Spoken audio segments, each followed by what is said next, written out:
Tannery global science IQ। तो सबसे पहले हमारे सभी प्यारे प्यारे स्टूडेंट्स को हमारा प्यार भरा नमस्कार।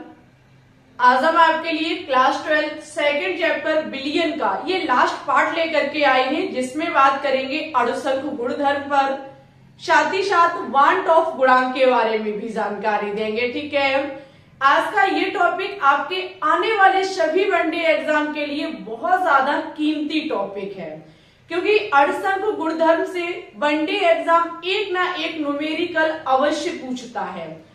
तो आज की वीडियो को सबसे पहले आपका यही काम है कि जल्दी से अपने दोस्तों के साथ शेयर कर दीजिए, क्योंकि ये टॉपिक ये मान लीजिए बहुत ज्यादा कीमती टॉपिक है। ठीक है, इसी के साथ कॉपी पेन को उठा लेंगे। जैसे जैसे हम चीजों को पढ़ाते चलेंगे मेरे साथ कॉपी में नोट डाउन करते रहेंगे। ठीक है, आप लोगों से हमारी रिक्वेस्ट है कि विलियन चैप्टर के अगर आपने किसी पीछे के पार्ट को नहीं देखा तो एक एक करके सभी को देख लीजिए, क्योंकि आज हमारा ये विलियन का लास्ट पार्ट है। एक मैराथन क्लास के थ्रू हम आपको ये कंप्लीट कराएंगे।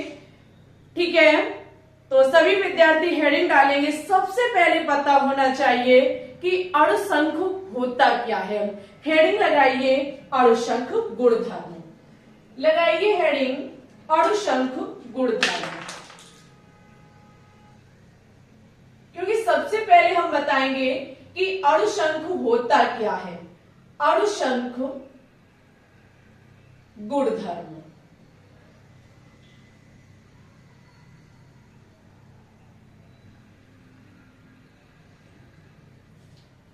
देखो अगर हम अणुसंख्य गुणधर्म की बात करें तो शब्द से ही हमें इसका अर्थ समझ में आ रहा है कि जो अणुओं की संख्या पर निर्भर करता हो उसे ही अणुसंख्य गुणधर्म कहा जाता है। एक लाइन लिखेंगे सभी विद्यार्थी, जो अणुओं की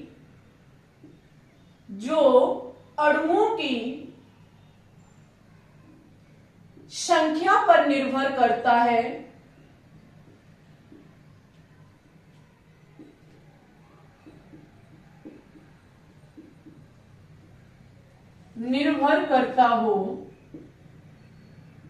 उसे अणुसंख्य गुणधर्म कहा जाता है।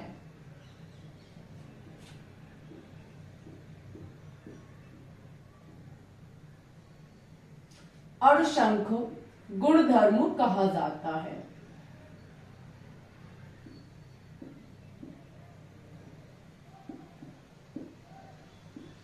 देखिए, अणुसंख्य गुणधर्म का सीधा मतलब है, माना कि हमने क्या काम किया, कोई बिलियन बना के तैयार किया। माना कि हमने जल को लिया और NaCl को लिया।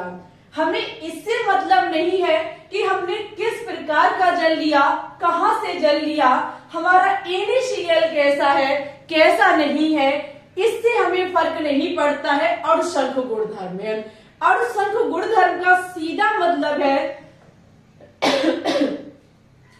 कि इन दोनों से बनने वाले विलियन में इनके अणुओं की संख्या कितनी है। हमने जल को 5 अणु लिए हैं, NaCl के 10 अणु लिए हैं, कितने अणु लिए हैं, यानी कि इनके अणुओं की संख्या पर जो निर्भर करता है उसे ही हम अणुसंख्य गुणधर्म कहते हैं। ठीक है, अणुसंख्य गुणधर्म जो होते हैं वो हमारे 4 प्रकार से होते हैं। कितने प्रकार के होते हैं? 4 प्रकार के होते हैं। एक एक करके आज की क्लास में हम सभी पढ़ाएंगे, और आज की क्लास में ये मान लीजिए 5 टॉपिक कराए जाएंगे। इन चारों को डिफाइन करेंगे और वांट ऑफ गुणांक भी पढ़ाएंगे। ठीक है, पहला है हमारा वाष्प दाब का आपेक्षिक अवनमन।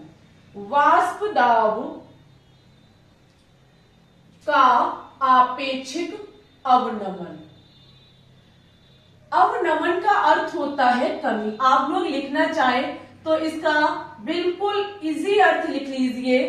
अवनमन का मतलब होता है कमी। ठीक है, सेकंड नंबर पे है हमारा क्वथनांक में उन्नयन। क्वथनांक में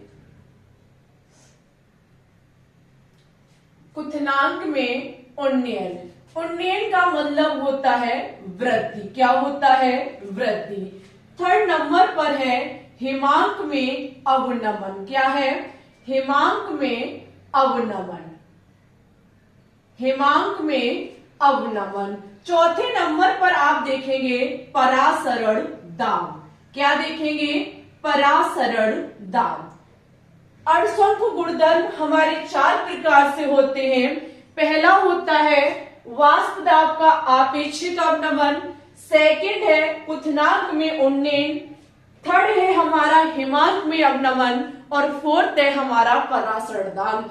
एक शुरुआत में हम अभी बता दें आपको, इनको हम डिफाइन करेंगे 1 बाय 1 करके, बहुत इजी लैंग्वेज में डिफाइन करेंगे। लेकिन इससे संबंधित न्यूमेरिकल आपको शाम 3 बजे लाइव में देखने को मिलेंगे। मंडे को शाम 3 बजे हम इसमें नहीं करवाएंगे न्यूमेरिकल, ठीक है। न्यूमेरिकल के लिए आपको अलग से क्लास देखने को मिलेगी, लाइव स्ट्रीम में कराएंगे हम, ठीक है। इनको हम डिफाइन करेंगे, फॉर्मूला बता देंगे, किसको क्या कहते हैं ये बता देंगे, लेकिन न्यूमेरिकल आपको मॉक टेस्ट में मिलेंगे, ठीक है। फटाफट इसकी स्क्रीनशॉट ले लीजिए।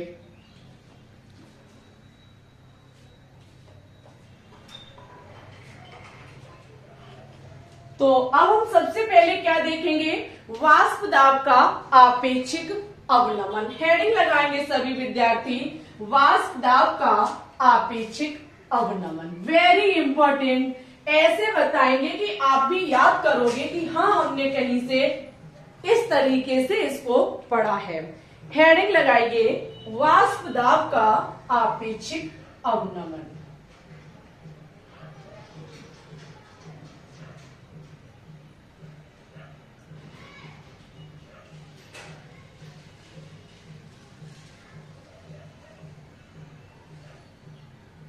आपेक्षिक अवनमन।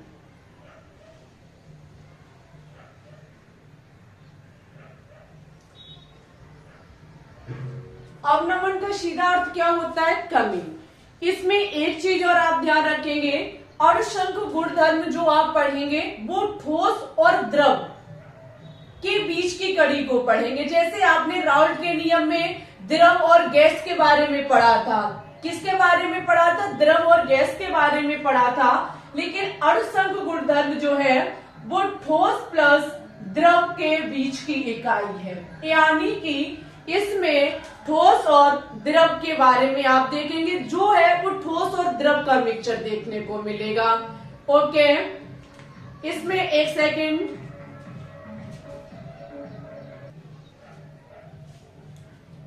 चारों तरफ से डीजे बज रहे हैं आज तो।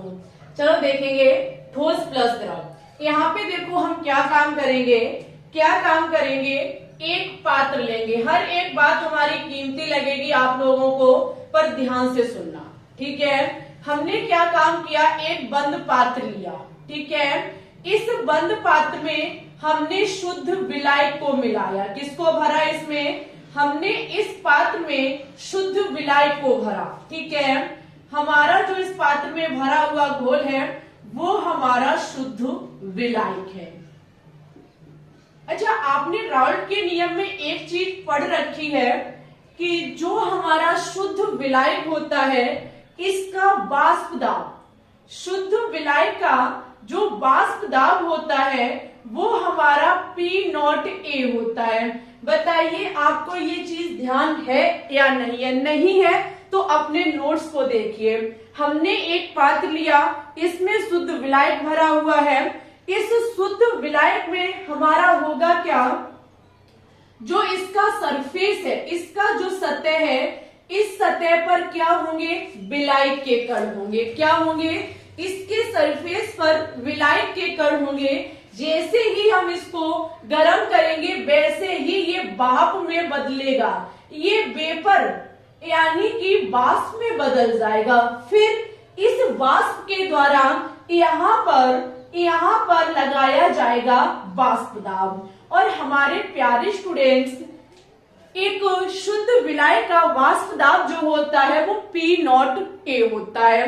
अब हम क्या काम करते हैं? एक दूसरा पात्र लेते हैं। हम क्या काम करेंगे? एक दूसरा पात्र लेंगे, ठीक है।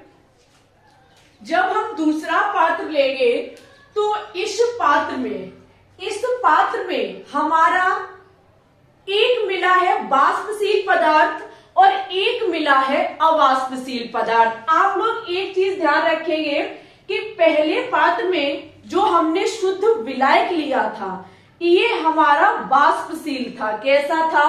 वाष्पशील था। अब हम क्या काम करेंगे, आपने एक चीज पहले ही अभी सीखी कि जो हम अणुशंख गुणधर्म पढ़ेंगे ये किसके बीच पढ़ेंगे? ठोस और द्रव के बीच की कड़ी को पढ़ेंगे। यहाँ पर जो भी मामला होगा वो द्रव और ठोस से संबंधित होगा। हमने क्या काम किया, एक दूसरा पात्र लिया, इस दूसरे पात्र में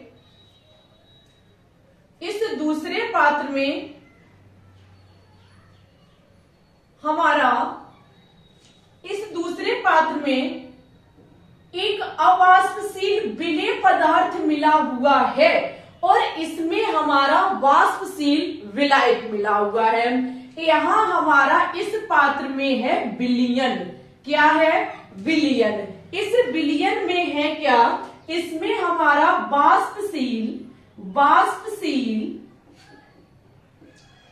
वाष्पशील द्रव और हमारा अवाष्पशील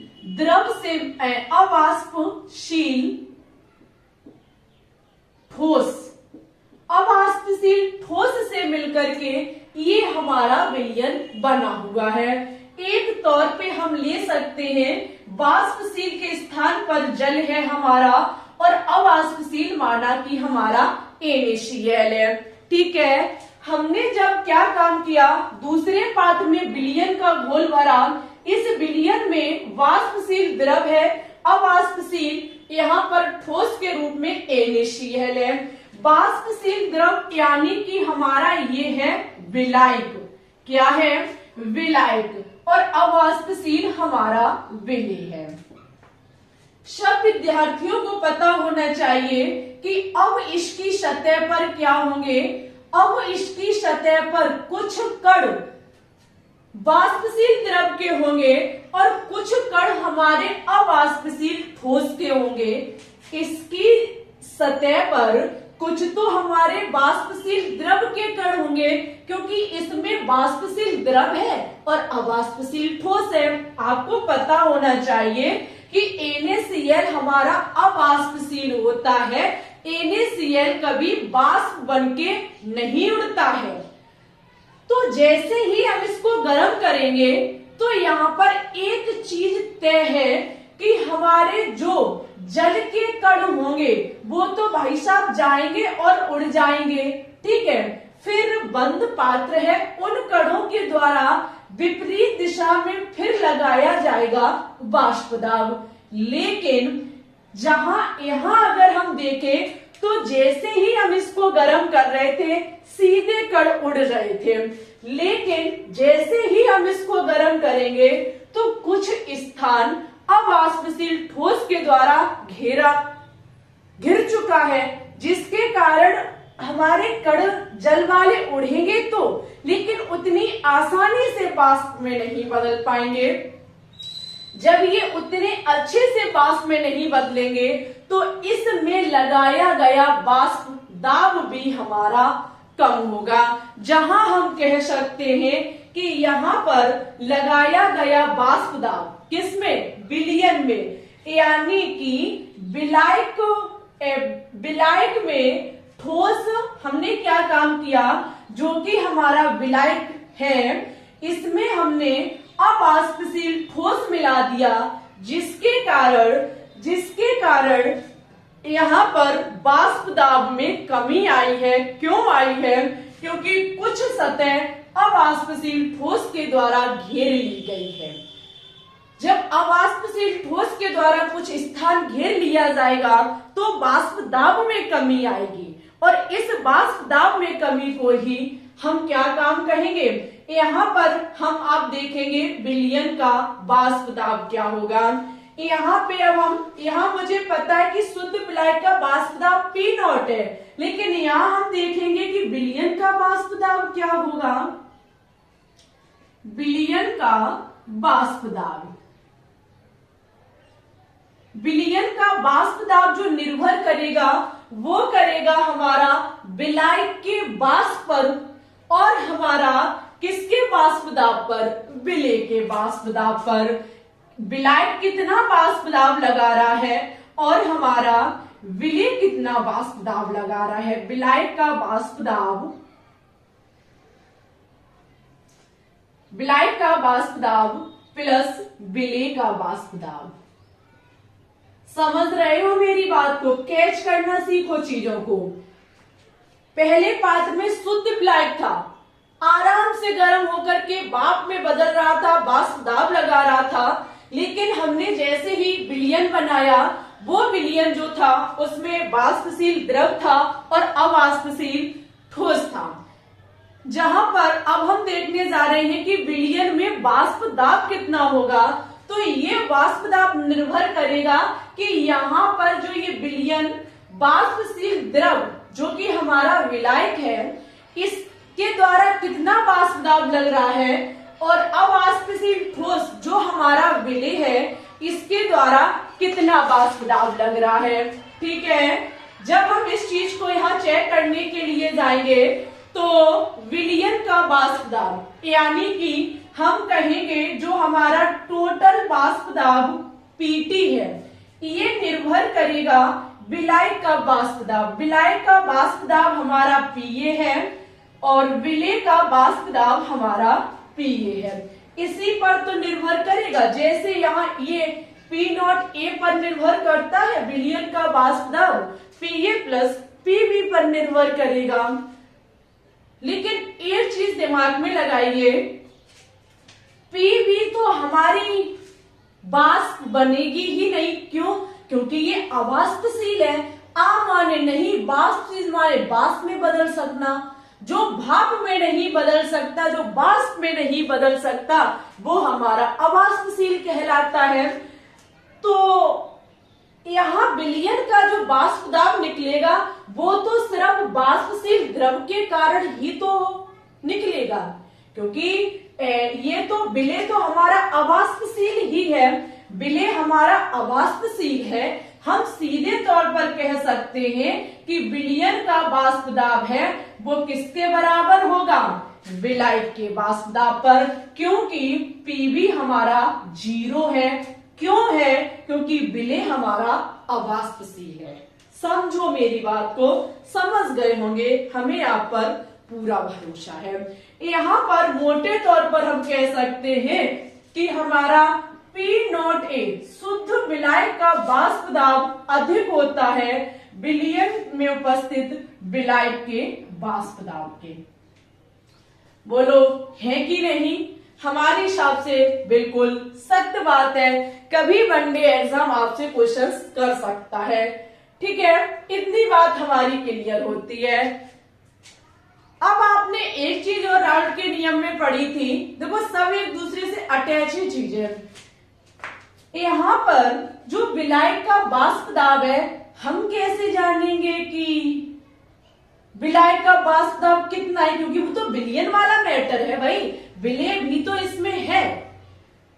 लेकिन हाँ, ये बात तय है कि विलेय हमारा अवाष्पशील है। लेकिन आपको ये चीज पता होनी चाहिए कि जो आपका पीए है, पीए का मतलब विलायक का वाष्प दाब है, वो निर्भर करेगा विलेय के मोल प्रभाज पर। किस पर निर्भर करेगा? विलेय के मोल प्रभाज पर, यानी कि मोल अंश पर। जितना इस विलयन में विलेय का अंश है उतना, ये हमारा पीए जो है विलायक का वाष्प दाब, विलेय का नहीं विलायक का वाष्प दाब निर्भर करेगा कि इस विलयन में विलायक का कितना अंश घुला हुआ है। इसमें जितना अंश विलायक का घुला होगा उतना ही ये वाष्प में बदलेगा और भाई साहब उतना ही वाष्प दाब लगाएगा। ठीक है, तो यहाँ ये किस पर निर्भर करेगा, यहाँ लिखेंगे। इसके बाद आप इधर से लिखना प्रारंभ करेंगे।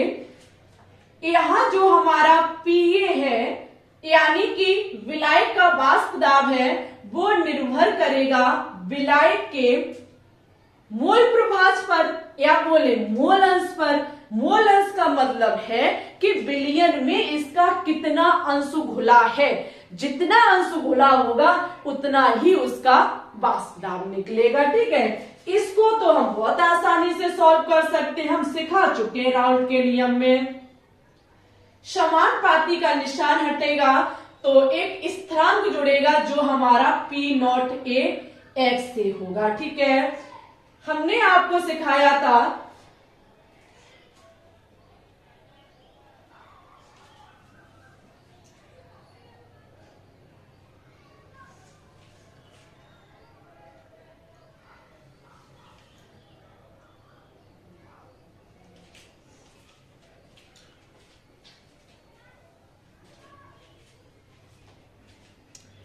एक चीज हमने आपको सिखाई थी राउंड के नियम में कि आपका XA प्लस XB यानी कि विलेय और विलायक का मोल प्रभाज 1 के बराबर होता है। हम यहां से XA का मान निकाल सकते हैं तो हमारा 1 माइनस XB हो जाएगा। चलो भाई XA की जगह हम ये मान रखेंगे तो हमारा हो जाएगा PA बराबर P नॉट A और यहां होगा 1 माइनस XB। ठीक है, इसका हम अंदर मल्टीप्लाई कर देंगे तो हमारा हो जाएगा P not A minus P not A XB। यही तो हो जाएगा, बिल्कुल यही हो जाएगा। ठीक है, अब हम क्या काम करें, यहां से ये जो है आपका, ये जो है P नॉट A, हम क्या काम करें, इसे PA की तरफ भेज दें। किसकी तरफ भेज दें, PA की तरफ भेज दें और यहां इसको इधर लेकर के आएगा, ये इधर जाएगा तो ये फिर इधर प्लस का हो जाएगा। ऐसे निकालेंगे PA XB बराबर P not A minus PB। हो जाएगा कि नहीं हो जाएगा, क्योंकि ये पहले हमने इधर भेजा प्लस का हो गया, ये इधर आकर के हमारा माइनस का हो गया। हम इसे सीधे तौर पर लिख सकते हैं P not A minus PA बराबर P नॉट A XB। ये चीज अभी आपको फिलहाल ध्यान रखनी है, इतना सॉल्यूशन आपको पता होना चाहिए। ये हमने क्यों निकाला वो अभी बताएंगे। ठीक है, यहां से एक चीज हमारी तय होती है कि विलायक का जो वाष्प दाब है वो निर्भर करेगा कि विलायक का यहाँ कितना मोल अंश घुला हुआ है। ठीक है, अब यहां से अगर हम एक चीज देखें, अगर हम यहां एक चीज देखें,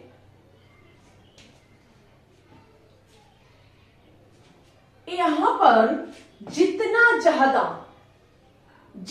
ज्यादा यहां विलायक घुला होगा उतना ही ज्यादा यहां वाष्प दाब निकल के आएगा। छोटी सी बात है कि इसमें जितना विलायक घुला होगा उतना ही इसका यहाँ पर क्या आएगा, वाष्प दाब आएगा। ठीक है, और जितना यहाँ पर अवाष्पशील घुला होगा उतना ही यहाँ पर इसका वाष्प दाब कम आएगा। अब जरा इसकी तरफ बढ़ेंगे, किसकी तरफ बढ़ेंगे, इसकी तरफ आप लोग बढ़ेंगे। ये है हमारा वाष्प दाब में कमी। कैसे, एक चीज देखिए, शुद्ध विलायक का वाष्प दाब P नॉट A है, शुद्ध विलायक का वाष्प दाब ज्यादा होगा विलयन के वाष्प दाब से, तो यहां से यहां तक जो कमी आएगी उसे हम क्या कहेंगे, P not A minus PA। ये है हमारे वाष्प दाब में कमी। किसमें कमी, वाष्प दाब में कमी। शुद्ध विलायक का वाष्प दाब P नॉट A है। शुद्ध विलायक से जब हम विलयन की तरफ आए तो वाष्प दाब में कमी पाई गई। क्यों, क्योंकि इसमें अवाष्पशील ठोस घुला हुआ है। तो हम कह सकते हैं कि वाष्प दाब में कितनी कमी आई, P not A minus PA। तो ये P नॉट ए माइनस P ये क्या है? वाष्प दाब में कमी। ये वाष्प दाब में कमी निर्भर करेगा, वाष्प दाब में कमी समानुपाती होगी किसके? विलेय के, विलेय की बात कर रहे हैं, किसकी? विलेय के मोल अंश पर। जितना ज्यादा विलेय का मोल अंश इसमें होगा उतनी ज्यादा इसमें कमी आएगी, और जितना कम हमारा विलेय का मोल अंश होगा उतनी ही कमी इसमें कम आएगी, क्योंकि ये है हमारा P नॉट ए माइनस P वे वाष्प दाब में कमी, और ये बराबर किसके है? XB के। और XB है क्या? विलेय का मोल प्रभाज, क्योंकि XC है हमारा विलायक का मोल प्रभाज और XB है हमारा विलेय का मोल प्रभाज। और विलेय हमारा कैसा है? अवाष्पशील है। अगर इसमें विलेय के कण ज्यादा है, यानी कि विलेय का अंश ज्यादा है, और अगर विलेय का अंश इसमें ज्यादा है तो हमारा जो वाष्प दाब में कमी है वो और ज्यादा आएगी, क्योंकि ये एक दूसरे के बराबर है। ठीक है, इधर थोड़ा सा हम साफ करके करेंगे, या तो आप इसके बाद इधर लिखेंगे। ठीक है, यहाँ पे अब हम देखेंगे कि ये जो है हमारा वाष्प दाब में कमी, इसको प्रदर्शित किया जाता है डेल्टा P से। किससे प्रदर्शित किया जाता है? डेल्टा P बराबर हो जाएगा हमारा P nought A X V. यही तो हो जाएगा। हाँ जी, बिल्कुल हो जाएगा। ये है हमारी वाष्प दाब में कमी। क्या कमी है? वाष्प दाब में कमी डेल्टा P बराबर P nought A X B. ठीक है, यहां से अगर आप चाहेंगे तो एक चीज और देख सकते हैं, ये है वाष्प दाब में कमी, लेकिन हमें चाहिए क्या? वाष्प दाब में आपेक्षिक कमी। तो आपेक्षिक कमी ये है वाष्प दाब में कमी डेल्टा P। इसके बटे जब हम करेंगे शुद्ध विलायक के वाष्प दाब X बराबर XB, क्या होगा हमारा? बराबर XB। ये होता है हमारा वाष्प दाब का आपेक्षिक अवनमन। हम डेल्टा P बराबर क्या लिख सकते हैं? इसको वनडे एग्जाम कभी ऐसे भी लिख देता है। ये होता है हमारा वाष्प दाब में आपेक्षिक कमी का फॉर्मूला। ये है डेल्टा, वो P नॉट ए माइनस P ए, इसे कहते हैं हम डेल्टा P, क्योंकि कमी है उसे हम डेल्टा से प्रदर्शित कर सकते हैं। तो डेल्टा, यहां से हम XB का मतलब है आपेक्षिक कमी, क्योंकि कमी तो तो इसी के वजह से रही है। अगर जितना ज्यादा इसमें XB होगा, जितना विलेय का इसमें अंश होगा, हमारी आपेक्षिक कमी उतनी ही ज्यादा निकल के आएगी। ठीक है, ये था हमारा वाष्प दाब का आपेक्षिक अवनमन का फॉर्मूला। ठीक है, इससे संबंधित न्यूमेरिकल आपको मॉक टेस्ट में देखने को मिलेंगे। अगर समझ में आया हो फटाफट स्क्रीनशॉट लीजिए। और अब हम बात करेंगे क्वथनांक में उन्नयन की। हम देखेंगे क्वथनांक में उन्नयन। उन्नयन का मतलब होता है वृद्धि। ठीक है, आपने क्वथनांक के बारे में तो पहले भी पढ़ रखा है। क्वथनांक का सीधा मतलब होता है कि जिस पर हमारा कोई भी एक द्रव पदार्थ गैस अवस्था में परिवर्तित हो जाता है उसे कहा जाता है क्वथनांक। ठीक है, और जब कोई भी हमारा द्रव का वाष्प दाब वायुमंडलीय दाब के बराबर हो जाता है तो उसे कहा जाता है क्वथनांक बिंदु, यानी कि बॉइलिंग पॉइंट। एक बार हम चीजों को समझेंगे। आप लोगों को पता होना चाहिए कि माना कि ये रहा हमारा वायुमंडलीय दाब। क्या है हमारा? यहां है हमारा वायुमंडलीय दाब।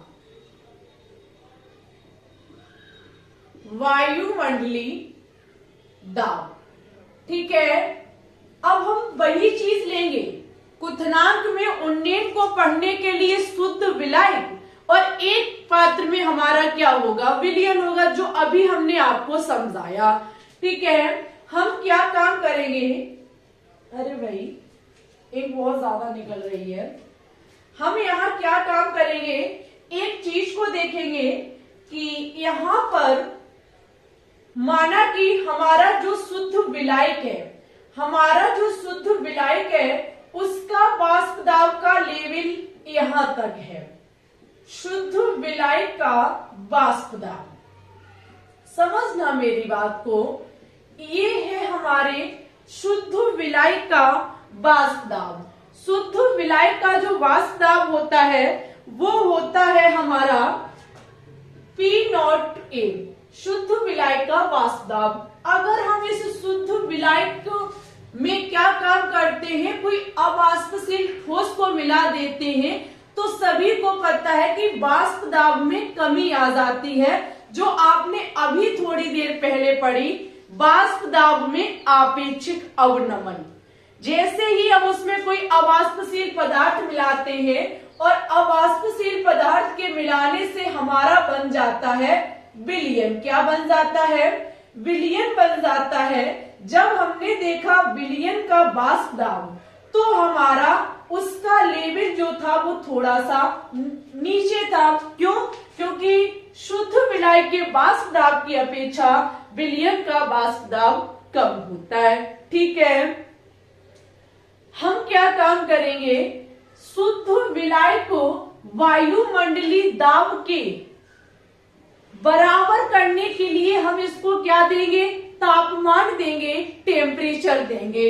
जब हम इसको तापमान देंगे तो आपको पता है कि शुद्ध विलायक धीरे धीरे करके जब गर्म होगा तो एक समय ऐसा आएगा कि ये शुद्ध विलायक हमारा वायुमंडलीय दाब के बराबर हो जाएगा, जहां हम कहेंगे कि शुद्ध विलायक का क्वथनांक तापमान देने से, इसमें जो कितना हमने तापमान दिया, कितना हमें इसको टेम्परेचर देना पड़ा, जिससे कि हमारा ये विलायक वायुमंडलीय दाब के बराबर हो गया। जैसे कि पता है कि जल का जो वाष्प क्वथनांक होता है वो 100 डिग्री सेल्सियस होता है। ऐसे ही शुद्ध विलायक को जब हम गर्म करेंगे, तापमान देंगे तो एक समय ऐसा आएगा ये वायुमंडलीय दाब के बराबर हो जाएगा। हमने दिया टेम्परेचर, और किसके लिए, वायुमंडलीय दाब के लिए, यानी कि हमारा बॉइलिंग पॉइंट। तो ये शुद्ध विलायक का वाष्प दाब का जो क्वथनांक होता है, शुद्ध विलायक का जो क्वथनांक होता है वो T0V होता है, T temperature, V boiling point. शुद्ध विलायक का जो क्वथनांक होता है वो कितना होता है, T0V। ठीक है, क्वथनांक का मतलब है कि किसी भी द्रव्य पदार्थ का या फिर किसी भी द्रव के वाष्प दाब का वायुमंडलीय दाब के बराबर हो जाना ही क्वथनांक बिंदु कहलाता है। अब हम विलयन का वाष्प दाब देखेंगे, तो विलयन का वाष्प दाब वायुमंडलीय दाब के बराबर तब होगा जब हम इसे तापमान अधिक देंगे। जब हम इसे तापमान अधिक देंगे तभी तो ये वायुमंडलीय दाब के बराबर होगा। क्यों? क्योंकि जब हमारा शुद्ध विलायक, माना कि जल अकेला था, तो ये 100 डिग्री सेल्सियस पर उबल रहा था, 100 डिग्री सेल्सियस पर वाष्प में बदल रहा था, और फिर हमारा ये वायुमंडलीय दाब के बराबर हो जाता। लेकिन जैसे ही जल में हम NaCl को मिलाते हैं, तो हो सकता है कि दोनों को मिलाने पर अभी हम टेम्परेचर इसको 105 डिग्री सेल्सियस दे, तब ये विलयन हमारा वाष्प में बदले। विलयन, क्योंकि इसमें अवाष्पशील पदार्थ मिल चुका है। आपने देखा होगा कि सब्जी में नमक टेस्ट के लिए नहीं डाला जाता है, इसलिए ही डाला जाता है क्योंकि अगर हम ये अवाष्पशील पदार्थ नहीं डालेंगे तो पानी बहुत जल्दी गैस में बदल जाएगा, पानी बहुत जल्दी हमारा भाप बन के उड़ जाएगा। और अगर हम उसमें NaCl मिला देते हैं, नमक को मिला देते हैं, तो उसका वाष्प दाब यानी कि उसका वाष्प दाब कम हो जाता है। जहां मुझे अधिक टेम्परेचर की आवश्यकता पड़ती है तब जाकर के ये हमारा वायुमंडलीय दाब के बराबर होता है। इतने सफर में हमने वायुमंडलीय दाब तय कर लिया, लेकिन विलयन के वाष्प दाब को वायुमंडलीय दाब तक पहुंचने के लिए अधिक तापमान की आवश्यकता पड़ेगी, जहां ये हमारा होगा टीबी। विलयन का वाष्प दाब हमारा टीबी होगा और शुद्ध विलायक का वाष्प दाब शुद्ध विलायक का क्वथनांक T0B होगा और विलयन का क्वथनांक हमारा TB होगा। आपने देखा कि यहां से यहां तक हमें क्या बढ़ाना पड़ा, क्वथनांक, बॉइलिंग पॉइंट को बढ़ाना पड़ा। और उन्नीन का मतलब क्या होता है, वृद्धि। वृद्धि हुई किसमें, क्वथनांक में। एक अवाष्पशील पदार्थ के मिलाने से हमें किसकी आवश्यकता पड़ी, क्वथनांक की आवश्यकता पड़ी, अधिक तापमान की आवश्यकता पड़ी, इसलिए ये इसे कहा जाता है क्वथनांक में उन्नयन। ठीक है, क्यों कहा जाता है आप लोग समझ गए होंगे। यहाँ पे एक चीज आप देखेंगे, यहाँ एक चीज अगर देखें तो सीधा मतलब है कि तापमान एक प्रकार से समानुपाती होता है वाष्प दाब के। जितना अधिक तापमान होगा वाष्प दाब उतना ही ज्यादा होगा। ठीक है, वाष्प दाब हमारा बढ़ जाएगा। यहाँ आपने देखा शुद्ध विलायक था तो तुरंत हमारा वायुमंडलीय दाब के बराबर हो गया। विलयन के वाष्प दाब में थोड़ा सा टाइम लगेगा, क्वथनांक बढ़ जाएगा, क्वथनांक में उन्नयन कहलाएगा। ठीक है, सीधी बात है कि विलयन का क्वथनांक शुद्ध विलायक के क्वथनांक से अधिक होता है। मोटे मोटे हेडिंगों में लिख लीजिए कि विलयन का क्वथनांक शुद्ध विलायक के क्वथनांक से अधिक होता है। क्यों? क्योंकि इसमें अवाष्पशील पदार्थ मिला होता है। ठीक है, अब आप एक चीज देख सकते हैं यहाँ पर कि टीबी हमारा ज्यादा है, विलयन का क्वथनांक ज्यादा है।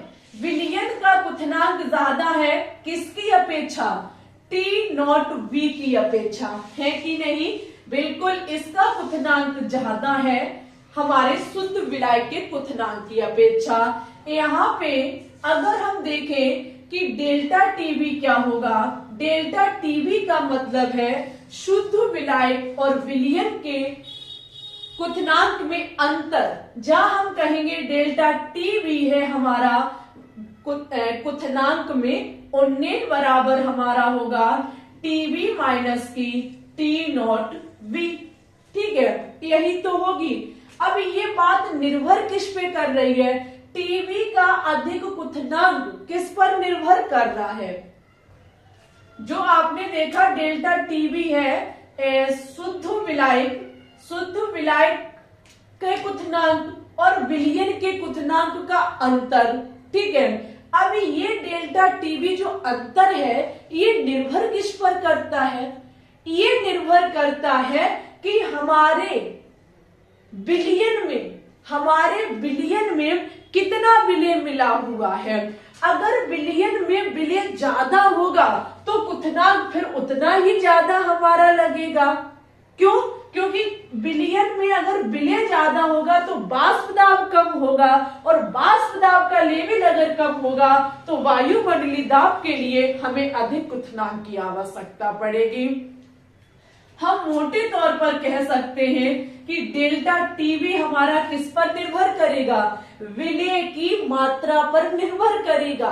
अगर यहाँ विलय ज्यादा है, विलय का मतलब है अवाष्पशील पदार्थ ज्यादा है, तो इसे वायुमंडलीय दाब तक जाने के लिए अधिक तापमान चाहिए। ठीक है, तो आपने एक चीज पढ़ रखी है सांद्रता के पदों में कि विलय की मात्रा किसी भी विलायक में कितनी घुली हुई है ये हमें बताती है मोललता, यानी कि हमें बताती है स्मॉल एम।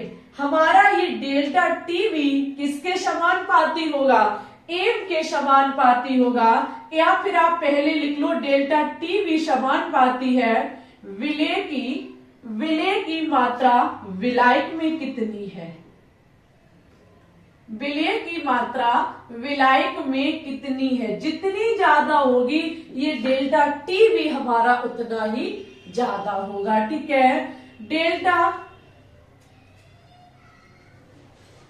यहां देखेंगे डेल्टा टी भी विलेय की मात्रा विलायक में कितनी है ये हमें बताती है मोललता, यानी कि स्मॉल एम। हम ये समानुपाती का निशान हटाएंगे, स्थिरांक जोड़ेंगे के बी एम। ठीक है, स्थिरांक क्या जुड़ गया हमारा के बी। आपने सभी ने पढ़ रखा है एम बराबर क्या होता है, बहुत ध्यान से समझना। एम बराबर हमारा होता है विलेय के मोलों की संख्या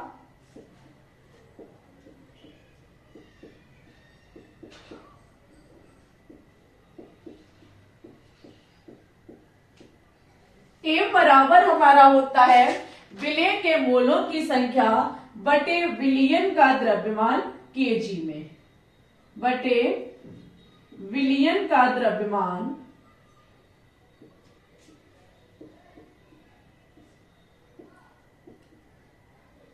केजी में इनटू हमारा कितना होता है 1000। ठीक है, ग्राम में है तो 1000 कर देंगे। ठीक है, विलियन का द्रव्यमान इनटू 1000।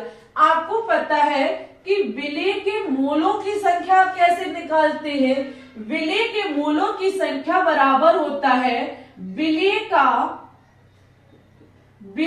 भार। अब हम विलेय के मोलों की संख्या बराबर विलेय का भार बटे विलेय का अणुभार। क्या होता है विलेय का अणुभार।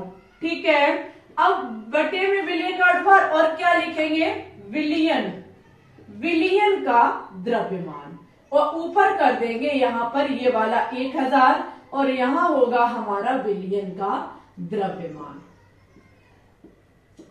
समझो मेरी बात को, विलेय के मोलों की संख्या बराबर होता है हमारा विलेय के मोलों की संख्या बराबर होता है विलेय का भार बटे विलेय का अणुभार, और ये लिखा था विलियन का द्रव्यमान इनटू 1000 कर दिया हमने। अच्छा, सभी को पता होना चाहिए विलेय के भार को हम स्मॉल w से दर्शाते हैं, N2 में हम 1000 लिखेंगे।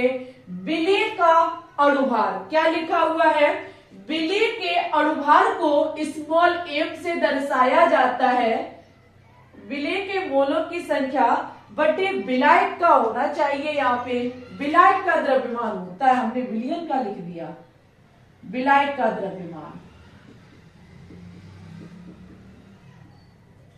यहां विलायक करिए।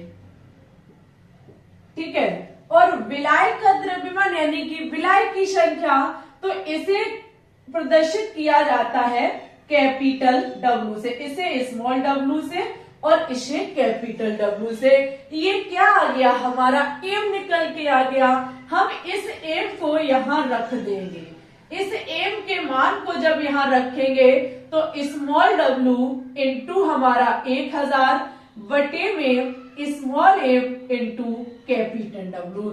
इसे सही तरीके से लिखने का तरीका ये दिया जाता है, आगे लिखो 1000 एकदम अच्छी तरीके से, के भी इंटू स्मॉल w बटे capital W into small m। ये होता है हमारा डेल्टा टी बी बराबर फॉर्मूला। सभी विद्यार्थी 1 बाय 1 करके लिखेंगे कि कौन सा क्या है हमारा। डेल्टा टी बी बराबर यहां हमारा है क्वथनांक में उन्नयन। क्या है, क्वथनांक में उन्नयन, क्वथनांक में उन्नयन। के बी बराबर है हमारा मोलल उन्नयन स्थिरांक। क्या है, मोलल उन्नयन स्थिरांक।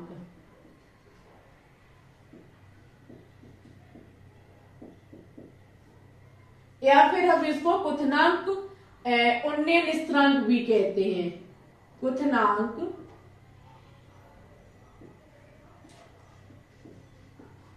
उन्नयन स्थिरांक भी कहते हैं। ठीक है, साथ ही साथ स्मॉल डब्ल्यू तो सभी को पता है, विलेय का भार है हमारा। स्मॉल डब्ल्यू विलेय का भार है और कैपिटल डब्ल्यू हमारा विलायक का भार है। विलायक का भार है। और अगर हम एम की बात करें तो एम हमारा विलेय का अनुभार है। अब आपने सीख लिया होगा कि क्वथनांक में उन्नयन निकाला कैसे जाएगा। अगर कभी भी कोई भी मान पूछ लिया जाए, चाहे मोलर उन्नयन स्थिरांक पूछा जाए, क्वथनांक में उन्नयन पूछा जाए, फॉर्मूला यही लगाओगे। ठीक है, तरीका आपने सीखा कि इसे निकाला कैसे जाता है। अगर समझ में आया हो तो प्लीज वीडियो को लाइक शेयर और चैनल पे न्यू है तो इसे सब्सक्राइब जरूर से कर लें। चलिए अब हम बात करेंगे हिमांक में अवनमन पे। बहुत थोड़ा सा डिफरेंस है क्वथनांक में उन्नयन और हिमांक में अवनमन का। एक बार इसकी स्क्रीनशॉट ले लीजिए। चलिए तो अब हम देखेंगे हिमांक में अभिनमन। देखो यहां से वास्तविकता बहुत अच्छे खासे न्यूमेरिकल पूछे जाते हैं और हम आपको लगवाएंगे भी न्यूमेरिकल। ठीक है, बहुत टेस्ट में एक एक न्यूमेरिकल कराएंगे, तो इसलिए ये फॉर्मूले रट लेना, रट। अगर न्यूमेरिकल बिलियन चैप्टर से करना पसंद करते हो, अगर 1 नंबर 2 नंबर अपने पक्के करना चाहते हो तो भाई ये करना पड़ेगा आपको। हम तो बिल्कुल डिटेल से समझा रहे हैं, न कहीं एक जगह तो बस फॉर्मूला बता दिया जाता है। चलिए अब हम देखेंगे हिमांक में अवनमन। अवनमन का मतलब कमी होती है।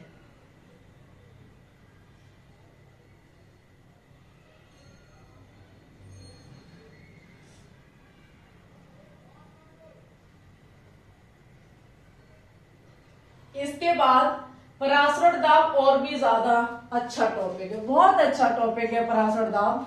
हो सकता है कि बांट ऑफ गुणांक अब हम आपको नेक्स्ट लेक्चर में पढ़ाएं। छोटा सा 30 मिनट का टॉपिक है। मोबाइल भी हमारा डिस्चार्ज होने वाला है, टॉपिक भी अभी हमें यही कराना है, पराशरण दाब वाला भी। तो बांट ऑफ गुणांक बस एक दिन के बाद हम गैप करके आपको दे देंगे। हो सकता है कि कल ही दे दे, हो सकता है एक दिन बाद दे, लेकिन लगातार दे देंगे उसको, क्योंकि अभी शायद वो हो नहीं पाएगा, लेकिन कोशिश करेंगे, अगर हो गया तो करा देंगे। हिमांक में अवनमन को देखेंगे तो क्वथनांक में वह तापमान, वह टेम्परेचर जिसमें कोई भी द्रव पदार्थ गैस में बदलता है, और हिमांक जो वह तापमान होता है जिसमें कोई भी द्रव पदार्थ ठोस में बदलता है, वो होता है बॉइलिंग पॉइंट, ये होता है फ्रीजिंग पॉइंट। यहाँ द्रवीय पदार्थ ठोस में बदल जाता है। ठीक है, तो हिमांक वह तापमान होता है जिस पर कोई भी पदार्थ ठोस से द्रव में बदल जाता है। यहाँ पे माना कि बहुत ध्यान से समझेंगे, अभी वायुमंडलीय दाब तक हमारा शुद्ध विलायक का वाष्प दाब और हम ले रहे थे विलयन का वाष्प दाब। अब हम क्या काम करेंगे, ये रहा हमारा द्रव का वाष्प दाब, ये है हमारा द्रव का वाष्प दाब। अब हम इसे वायुमंडलीय दाब तक थोड़ी ले जाना चाहेंगे।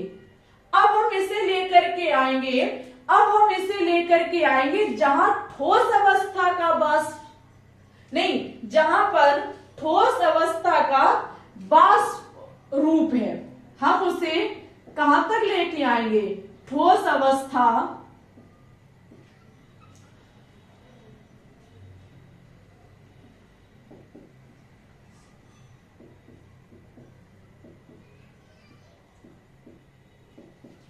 ये रहा हमारा द्रव का वाष्प दाब। किसका वाष्प दाब है, द्रव का वाष्प दाब। ठीक है, अगर हम क्वथनांक में देख रहे थे द्रव के वाष्प दाब को हम वायुमंडलीय दाब तक ले जा रहे थे, लेकिन अब हिमांक का मतलब है द्रव से ठोस में ले जाना। तो हम इस द्रवीय पदार्थ को, द्रव का जो वाष्प दाब है उसका लेवल कहाँ, अब नीचे की तरफ लेकर के आएंगे, यानी कि ठोस अवस्था की वाष्प अवस्था तक हम इसको लेकर के आएंगे। हम क्या काम करेंगे, ये है लेवल ठोस में बदलने का, ठोस अवस्था का लेवल ये है। हम इस द्रव के जो वाष्प दाब है इसको कहाँ लेकर के आएंगे, ठोस अवस्था की वाष्प अवस्था तक लेकर के आएंगे। माना कि ये जो हमारा वाष्प दाब है वो विलायक का है, शुद्ध विलायक का वाष्प दाब है, ठीक है। वायुमंडलीय दाब तक ले जाने के लिए हम तापमान को बढ़ाते हैं, समझो, वायुमंडलीय दाब तक ले जाने के लिए हम तापमान को बढ़ाते हैं और ठोस अवस्था की वाष्प अवस्था तक लाने के लिए हम यहाँ तापमान कम करते हैं। यहाँ तापमान कम करना है हमें और वहां पर तापमान बढ़ाना होता है, ठीक है। तो यहाँ हमारा शुद्ध विलायक का वाष्प दाब, ठोस अवस्था की वाष्प दाब के लिए हमें तापमान में हम क्या काम करेंगे, उसकी अपेक्षा हम यहाँ तापमान गिराएंगे, तापमान को कम करेंगे, जिसके कारण यहाँ पर जो हमारा शुद्ध विलायक का जो हिमांक होगा वो होगा हमारा T0F। क्या होगा, T0F, ठीक है। अब हम क्या काम करेंगे, ये है हमारा विलयन का वाष्प दाब, समझना, ये है विलयन का वाष्प दाब। सभी को पता होना चाहिए कि द्रव के वाष्प दाब से विलयन का वाष्प दाब कम होता है। द्रव का वाष्प दाब अगर ये था क्वथनांक में तो विलयन का ये था, वही लेवल मैंने फिर से लिया है। द्रव का वाष्प दाब ये है और विलयन का वाष्प दाब हमारा कम है। जब हम इसे वायुमंडलीय दाब तक ले जा रहे थे तो ये बहुत जल्दी कवर कर रहा था, इसे थोड़ा सा टाइम लग रहा था, लेकिन जब हम इसे ठोस में ले जाएंगे, जब हम क्या काम करेंगे, इसे ठोस अवस्था की वाष्प अवस्था में ले जाएंगे तो भाई साहब बहुत कम तापमान हमें गिराना पड़ेगा और ये विलयन का वाष्प दाब हमारा ठोस अवस्था के वाष्प दाब में हो जाएगा, जिसके चलते हम देख सकते हैं यहाँ ज्यादा हमें चाहिए हिमांक और यहाँ हिमांक कम चाहिए। इसलिए ही तो हिमांक में क्या हो रही है, कमी हो रही है। कब, जब अवाष्पशील पदार्थ को मिला देते हैं। यहाँ हिमांक में वृद्धि है इसकी अपेक्षा, यहाँ हिमांक में कमी होती है, ठीक है, क्योंकि इसका वाष्प दाब कम है तो फिर ये तुरंत ऊपर जाने के लिए ज्यादा चाहिए, नीचे तो बहुत जल्दी पहुंच जाएगा, जिसके चलते विलयन का जो वाष्प दाब है वो हमारा होता है TF। विलयन का हिमांक कितना होता है TF और विलायक का हिमांक T0F होता है, ठीक है। अब हम देखेंगे यहाँ पर किसका हिमांक ज्यादा है, T0F का हिमांक ज्यादा है और TF का हिमांक कम है। इसका हिमांक कम है, इसका ज्यादा है। ये चीज किस पर निर्भर करेगी, वही चीज है इनके बीच अंतर डेल्टा TF बराबर T0F माइनस की TF, ठीक है। ये हमारा निर्भर किस पर करेगा, तो ये हमारा जो है वो ये निर्भर करेगा कि इस विलयन में कितने विलय घुले हुए हैं, कितने अवाष्पशील के कण घुले हुए हैं, तभी तो भाई साहब इसका विलयन का वाष्प दाब कम है, तभी तो हिमांक का अवनमन कम हो जाएगा, तभी तो विलयन का ही मुझे ये तो समझाने के लिए लेते हैं, लेकिन मेन मुद्दा तो ठोस और द्रव का ही है, तभी तो विलयन बना, तभी तो ये चीज हमने पाई। तो यहाँ हो जाएगा फिर से हमारा M के समानुपाती होगा, समानुपाती का निशान हटाएंगे तो यहाँ स्थिरांक होगा KFM। जैसे अभी M का मान निकाला था वैसे ही फिर निकाल के यहाँ रख देंगे, डेल्टा TF बराबर KF into small W into 1000 बटे में capital W into small M. ठीक है, आप लिख लीजिए इसे डेल्टा टी एफ, यहां पर दिखेगा नहीं, डेल्टा टी एफ बराबर डेल्टा टी एफ बराबर 1000 into K F into small W बटे small M into capital W. ये होता है हमारा डेल्टा टी एफ हिमांक में अवनमन। क्या है? हिमांक में अवनमन। और के एफ है हमारा, के एफ बराबर है हिमांक अवनमन स्थिरांक।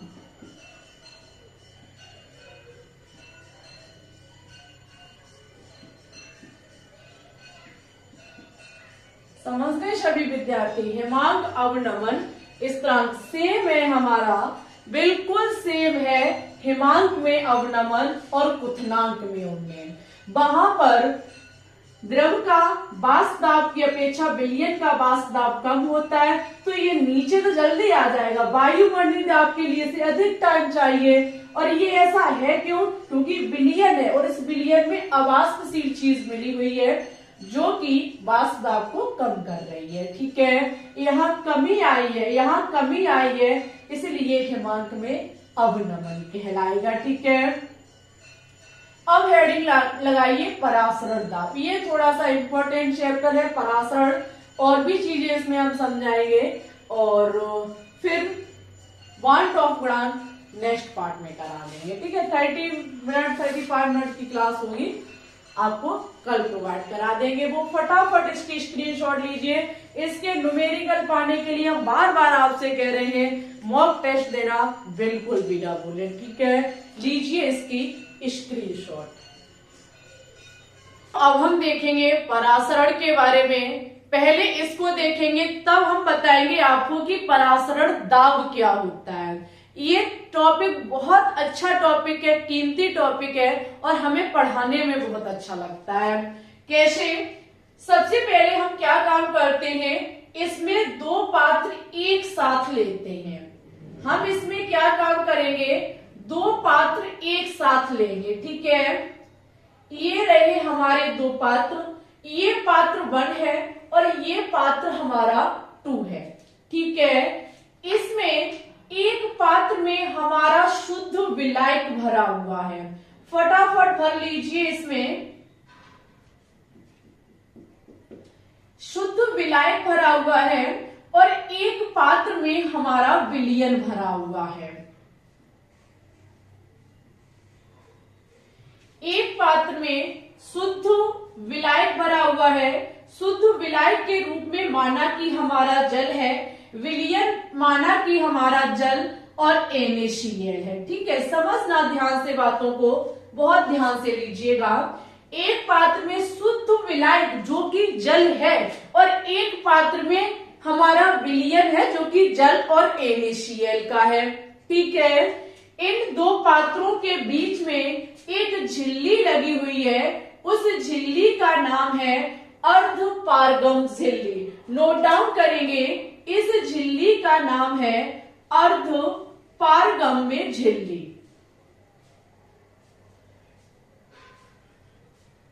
अर्धपारगम झिल्ली। भाई साहब, इस झिल्ली की एक बहुत खासियत है।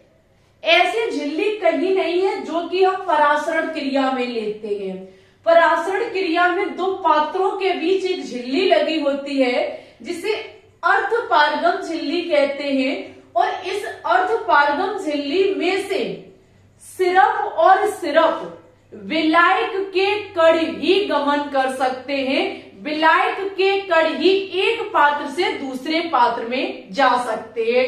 ये अर्धपारगम झिल्ली अपने में से विलय के कणों का प्रभाव नहीं होने देती है, लेकिन इस अर्धपारगम झिल्ली में से विलायक के कण उधर साइड जाएंगे जिधर साइड विलायक के कण कम होंगे। यानी कि इस अर्धपारगम झिल्ली में से विलायक के पदार्थ जो है, विलायक के कण जो है, वो अधिक सांद्रता से कम सांद्रता की तरफ जाते हैं। ठीक है, तो आपको पता है कि यहाँ शुद्ध विलायक ही भरा है, इस पात्र में विलायक ही विलायक है, जबकि इस पात्र में हमारा विलायक जल है, इसके साथ साथ इसमें विलेय NaCl भी है। हम कह सकते हैं इसमें विलायक की मात्रा कम है। क्यों? क्योंकि इसके साथ NaCl भी भरा हुआ है, तो इस पात्र में विलायक की मात्रा कम है। इस अर्धपारगम झिल्ली में से इधर साइड से विलायक के कण आपके इस पात्र की तरफ जाएंगे। क्यों जाएंगे? क्योंकि ये अर्धपारगम झिल्ली जो है वो अधिक विलायक वाले पात्र की तरफ से, जो एक तरफ अधिक विलायक के कण है, ये दूसरी साइड कम जिसमें विलायक के कण होते हैं उसकी तरफ विलायक को जाने देती है। ठीक है, इधर से हमारे इधर जाएंगे, जहां हम कह सकते हैं, एक पहला पॉइंट आप लोग नोट डाउन करिए, हम बोल रहे हैं कि अर्धपारगम झिल्ली अपने में से विलायक को गुजरने देती है। अर्धपारगम झिल्ली अपने में से विलायक को गुजरने देती है। सेकंड पॉइंट लिखिए कि विलायक अपनी कम सांद्रता से, लिखना, विलायक अपनी कम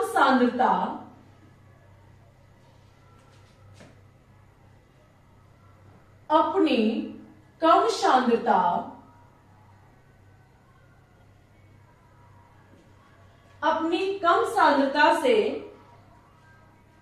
विलायक अपनी अधिक सांद्रता से, कम नहीं भाई, अधिक सांद्रता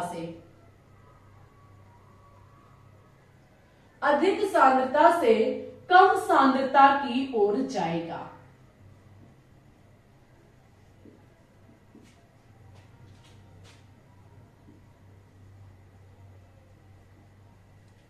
तो बिल्कुल इधर विलायक पूरे पात्र में है, इधर विलेय और विलायक ज्यादा है, वो सॉरी विलेय विलायक एक साथ है, तो विलायक के इधर से इधर की तरफ जाना ही हमारा परासरण कहलाएगा।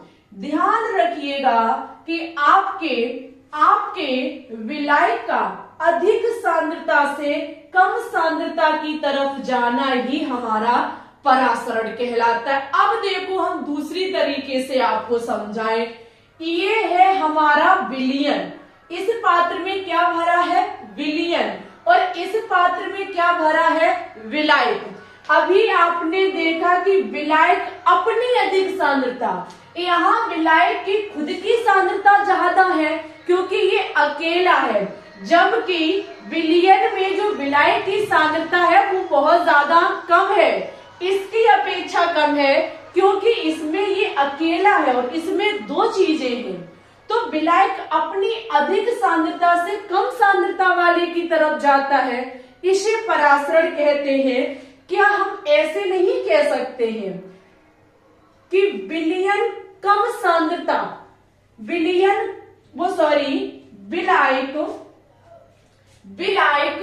कम सांद्रता वाले विलयन से अधिक सांद्रता वाले विलयन की ओर जाता है। लिखना तीसरा पॉइंट, विलायक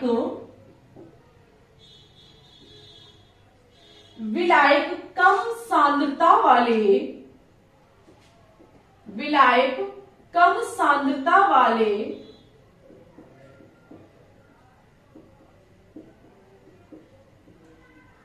विलयन से अधिक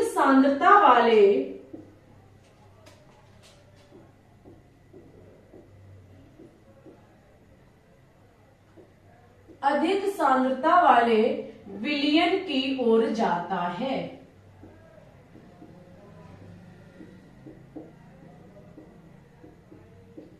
कितने अच्छे पॉइंट लिखे हुए हैं।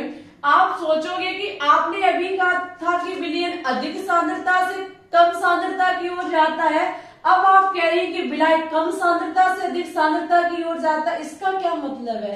शब्द मैंने ऐड किया है इसमें विलयन। अगर इस पात्र में हम देखें तो क्या इस पात्र में विलयन है? नहीं है। क्यों? क्योंकि इसमें सिर्फ और सिर्फ विलायक है। जब तक इसमें विलय नहीं होगा, विलयन कहां से बन जाएगा? जबकि इस पात्र में है विलयन, क्योंकि विलय और विलायक मिला हुआ है। तो यहाँ पर विलयन नाम की चीज ही नहीं है, तो यहाँ विलयन की सांद्रता कम है। तो विलयन की कम सांद्रता वाले विलायक से विलयन की अधिक सांद्रता वाले की ओर जाना ही परासरण कहलाता है। यहाँ विलयन है ही नहीं, ये तो विलायक है। तो चाहे हम कह लें कि विलायक का अपनी अधिक सांद्रता से कम सांद्रता वाले विलायक की ओर जाना, या हम कह लें कि विलयन की कम सांद्रता वाले से विलायक के कणों का अधिक सांद्रता वाले विलयन की ओर जाना, विलयन से लेंगे तो ये बात सही है और विलायक के थ्रू देखेंगे तो ये बात सही है। ठीक है, इसको आप लोग लिखेंगे, ये होता है हमारा परासरण। क्या होता है? परासरण में क्या होता है कि विलायक का अपने अधिक सांद्रता वाले से कम सांद्रता वाले की ओर जाना ही हमारा परासरण कहलाता है। ठीक है, अब हेडिंग लगाइए परासरण दाब। क्या हेडिंग लगाएंगे? सभी विद्यार्थी लगाएंगे परासरण दाब। 1 मिनट रुकना, हम इंक डाल लें। ठीक है, क्योंकि इंक एक भी मार्कर अच्छे से काम नहीं कर रहे हैं। तब तक आप लोग क्या काम करेंगे?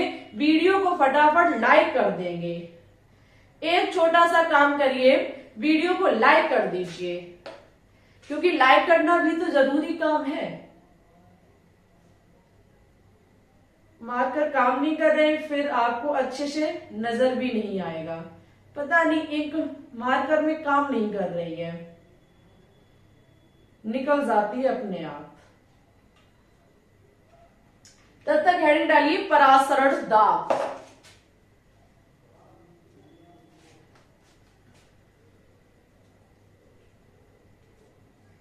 चलो ब्लैक से ही काम करेंगे। ठीक है, अब उसमें बाद में डालेंगे। यहां लिखेंगे सभी विद्यार्थी हेडिंग परासरण दाब।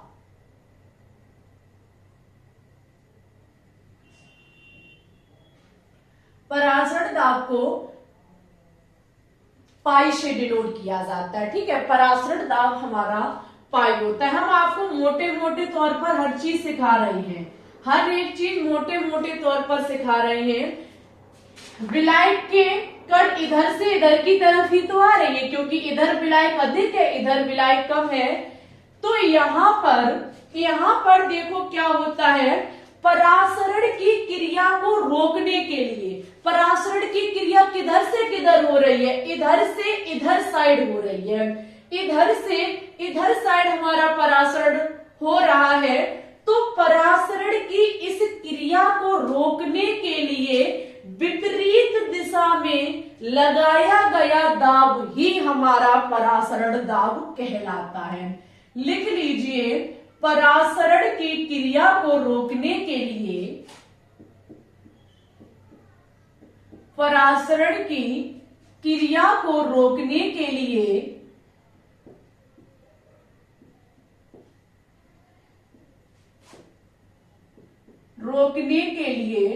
विपरीत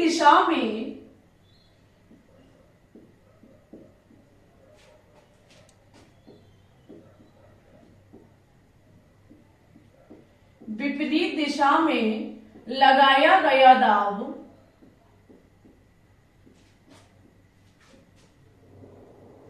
परासरण दाब कहलाता है।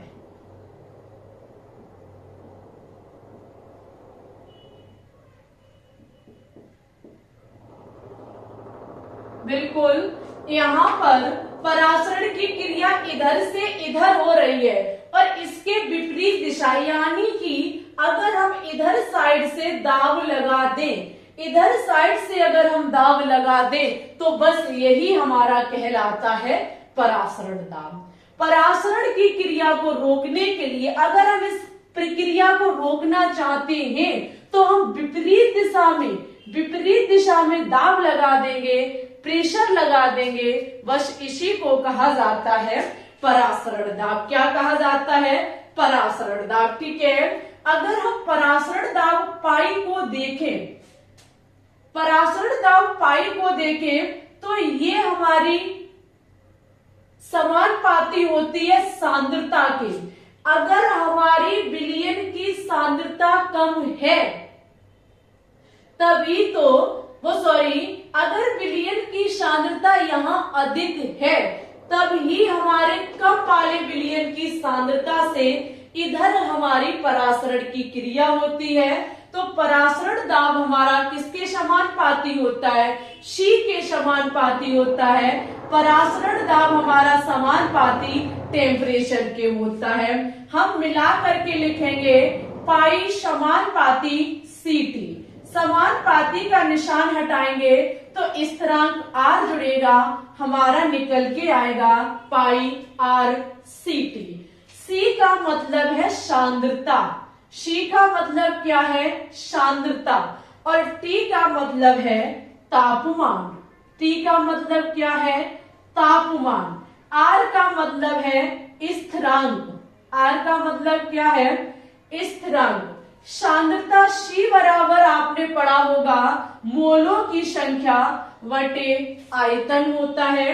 अगर हम यहाँ C का मान रख दें तो हमारा नया फॉर्मूला होगा पाई बराबर N बटे V RT।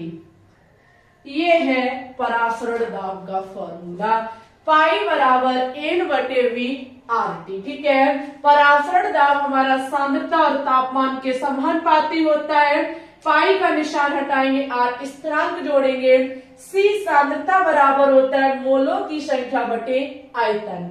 ठीक है, यहां से हमारा ये निकल के आ जाएगा परासरण दाब। परासरण दाब सीधा मतलब है कि परासरण की क्रिया को रोकने के लिए अतिरिक्त लगाया गया दाब, वो भी विपरीत दिशा में। ओके, अब हम आपके लिए कुछ और इंपॉर्टेंट चीजें लेकर के आइए, तो उससे पहले इसकी स्क्रीनशॉट ले लीजिए।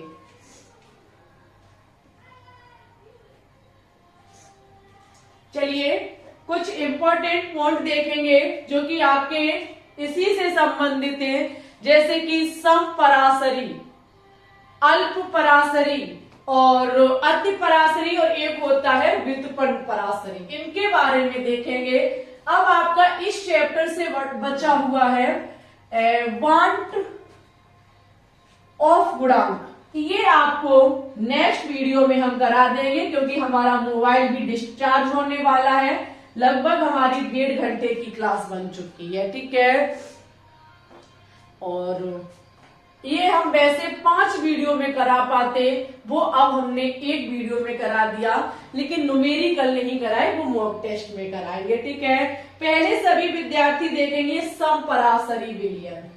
हेडिंग लगाइए समपरासरी विलयन। समपरासरी विलयन क्या होता है? देखो, समपरासरी विलयन हम सभी चीजें मुंह से बताएंगे। ठीक है, यहाँ आप बच्चे वाले काम नहीं करेंगे कि हर एक चीज बोर्ड पर लिखें, आपको समझ में आना चाहिए।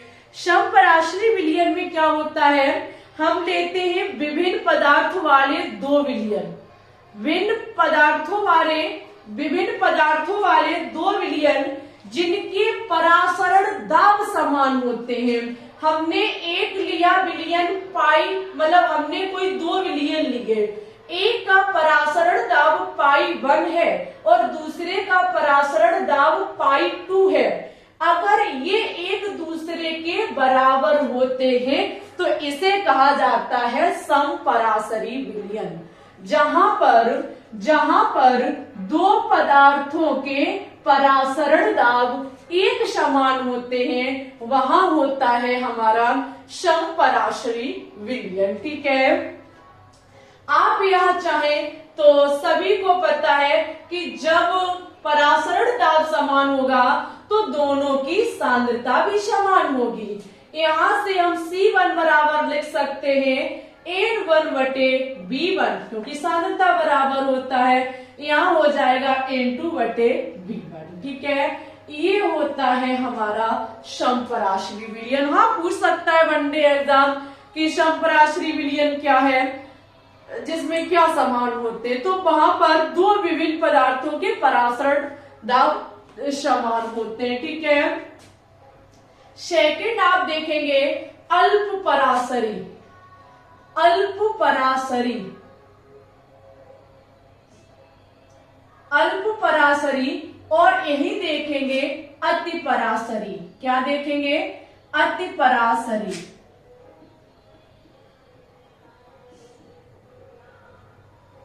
बहुत ज्यादा कीमती है, जहां पर हम विभिन्न दो पदार्थ लेते हैं जिसमें से एक पदार्थ का परासरण दाब दूसरे पदार्थ के परासरण दाब से अधिक होता है। जिस मतलब 2 विलयन में से हम कोई दो विभिन्न पदार्थों के विलयन लेंगे, एक का परासरण दाब π1 है, दूसरे का परासरण दाब π2 है। ठीक है। तो जिस विलयन का परासरण दाब कम होगा, माना कि इसका परासरण दाब कम है, तो इसे कहा जाएगा अल्प परासरी। इसको क्या कहा जाएगा? तो फिर इधर मुंह करिए। ठीक है। तो ये हो जाएगा हमारा अल्प परासरी। अल्प परासरी, अल्प परासरी हो जाएगा। ठीक है, यही होता है। और अगर हमने कोई दो विभिन्न विलयन लिए जिसमें एक का परासरण दाब π1 था, दूसरे का परासरण दाब π2 था। ठीक है। 1 मिनट, डीजे बजने लगा है। एक तो बहुत ज्यादा तेज डीजे बजने लगा है। हम कंटिन्यू बोलेंगे, 1 मिनट के लिए भी नहीं रुक सकते हैं। ठीक है, क्योंकि हमारी भी फिर प्रॉब्लम हो जाएगी। यहाँ पे हम क्या काम करते हैं, दो विलयन लेते हैं। एक विलयन का जो परासरण दाब है वो π1 है, दूसरे विलयन का परासरण दाब π2 है। ठीक है। तो यहाँ पर हमने देखा कि एक विलयन का परासरण दाब कम है, एक विलयन का जो परासरण दाब कम है, माना कि π1 वाले एक विलयन का परासरण दाब जिसका कम है वो हमारा अल्प परासरी होगा, और जिस विलयन का अधिक है वो हमारा अति परासरी होगा। क्या होगा? वो हमारा अति परासरी होगा। जिसका अधिक होगा वो अति परासरी, और जिस विलयन का कम होगा वो हमारा अल्प परासरी होगा। ठीक है। ये होता है अल्प परासरी और अति परासरी। बहुत ज्यादा सरल है। सम परासरी में क्या होता है कि जो हम दो विभिन्न पदार्थ लेते हैं, जो विभिन्न विलयन लेते हैं, उनमें दोनों का परासरण दाब एक समान होता है। ठीक है। और यहाँ पर जो हम दो पदार्थ लेंगे, दो विलयन लेंगे, जिसमें से जिसका कम होगा वो अल्प परासरी और जिसका अधिक होगा वो हमारा अति परासरी होगा। ठीक है, दोनों ध्यान रखना। और यहाँ से कभी कभी वनडे एग्जाम क्वेश्चंस भी कर लेते हैं, तो आपको ध्यान रखना है। क्वेश्चंस तो देखो कहीं से किया जा सकता है।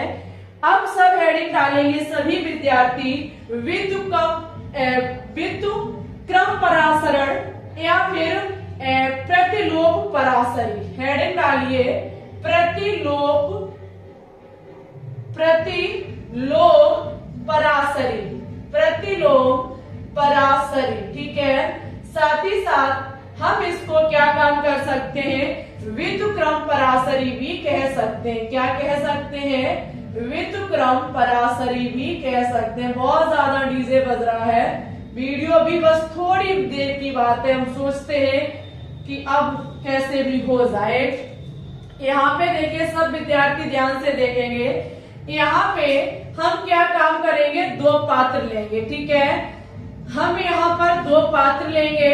ये है हमारे पात्र, जिसमें एक में हमारा जल भरा हुआ है। ठीक है, एक में हमारा शुद्ध जल भरा हुआ है, पानी भरा हुआ है, और एक पात्र में हमारा क्या काम है, एक पात्र में हमारा समुद्री जल भरा हुआ है। क्या भरा हुआ है? एक पात्र में हमारा समुद्री जल भरा हुआ है। अरे भाई, इसमें समुद्री जल भरा हुआ है और इसमें हमारा जल भरा हुआ है। ठीक है, सभी को पता है कि यहाँ अकेला जल है, तो इधर विलायक के कण ज्यादा होंगे, इधर विलायक के कण हमारे कम होंगे। जल से समुद्री जल की तरफ हमारे क्या काम होंगे, यहाँ से कण जाएंगे। ठीक है, इधर से इधर कणों का जाना क्या कहलाएगा, इधर से इधर कणों का जाना परासरण कहलाएगा। इसमें सभी को पता है कि विलेय और विलायक दोनों हैं, इसमें विलेय भी है और विलायक भी है, और इसमें अकेला विलायक है। ठीक है, इसमें अकेला विलायक है, इधर विलेय और विलायक दोनों है। ठीक है, आपको पता है कि इधर से इधर कण जा रहे हैं, और अगर हम इस पर क्या काम करें, परासरण, इस परासरण की क्रिया को रोकने के लिए यहाँ पर हम परासरण दाब लगा सकते हैं। कणों का इधर से इधर आना, विपरीत दिशा में दाब लगाना ही हमारा परासरण दाब कहलाता है। लेकिन हम क्रिया को रोकेंगे, जो परासरण दाब लगाएंगे, अगर हम उससे क्या काम करें, ज्यादा लगा दें, जितना लगाना चाहिए उससे भी अगर हम ज्यादा परासरण दाब लगा देंगे, तो यहां से होगा क्या, ये प्रोसेस उल्टी होनी स्टार्ट हो जाएगी। अब इधर से हमारे कण इधर आना प्रारंभ कर देंगे। यही हमारा होता है प्रतिलोम या फिर व्युत्क्रम परासरी। क्या होता है, पहले हमारे विलायक से कम विलायक की तरफ कण जा रहे थे, लेकिन जैसे ही हम इसमें परासरण दाब लगाएंगे, वो परासरण दाब बहुत ज्यादा कर दे, हम बहुत ज्यादा यहाँ परासरण दाब लगा दे, तो फिर उल्टा हो जाएगा। विलयन में से विलायक के कण किधर जाने लगेंगे, शुद्ध विलायक की तरफ जाने लगेंगे। तो परासरण दाब से ज्यादा दाब लगाने पर कणों का उल्टा जाना या फिर उल्टा जाना शुरू हो जाना ही हमारा प्रतिलोम परासरी या व्युत्क्रम परासरी कहलाता है। ठीक है, आज हमारा अणसंख्य गुणधर्म ये टॉपिक बिल्कुल खल्लास हो गया। अब इसके जो भी न्यूमेरिकल है वो शाम 3 बजे लाइव स्ट्रीम में कराए जाएंगे। साथ ही साथ इस चैप्टर के लिए बस एक वीडियो और आएगी, लगभग 30-40 मिनट के समथिंग की क्लास होगी, जिसमें 1 to हाफ गुणांक करा देंगे। बस यहीं पर हमारा चैप्टर समाप्त हो जाएगा। इसके बाद क्लास 12 का 3rd चैप्टर कराएंगे, कोशिश करेंगे कि जल्दी से जल्दी उसे करा दें। ठीक है, सभी विद्यार्थियों से रिक्वेस्ट है, जो विद्यार्थी एम्स नर्सिंग या फिर BSc nursing, CP net, BHU, RUHS की प्रिपरेशन कर रहे हैं, हाथ जोड़ करके निवेदन है सभी विद्यार्थियों से कि भाई क्लास लेना बिल्कुल भी ना भूलें। डेली शाम को क्लास चलाई, वो डेली शाम 3 बजे लाइव स्ट्रीम चलाई जा रही है। केमिस्ट्री और जीके के क्वेश्चन की धुआंधार क्लास, तो ज्यादा से ज्यादा संख्या में विद्यार्थी आया करें, दोस्तों के साथ शेयर करके। और इसी के साथ अगर आज की ये क्लास अच्छी लगी हो, कुछ नया सीखने को मिला हो, तो प्लीज वीडियो को लाइक, शेयर और चैनल को सब्सक्राइब जरूर से कर लें। आप लोग टेलीग्राम से जरूर जुड़ जाएं, क्योंकि वहां पर हम सबसे पहले क्लास डालते हैं, नहीं लेते हैं तब भी वहां बताते हैं। ठीक है, आपको आज की क्लास में क्या समझ में नहीं आया तो बताइएगा, और अच्छी लगी हो तो प्लीज कमेंट करके भी बताना। ठीक है, ओके, फिर मिलते हैं लाइव स्ट्रीम में। पढ़ते रहिए, आगे बढ़ते रहिए, ऊंचाइयों को छूते रहिए। सभी विद्यार्थियों को ऑल द बेस्ट।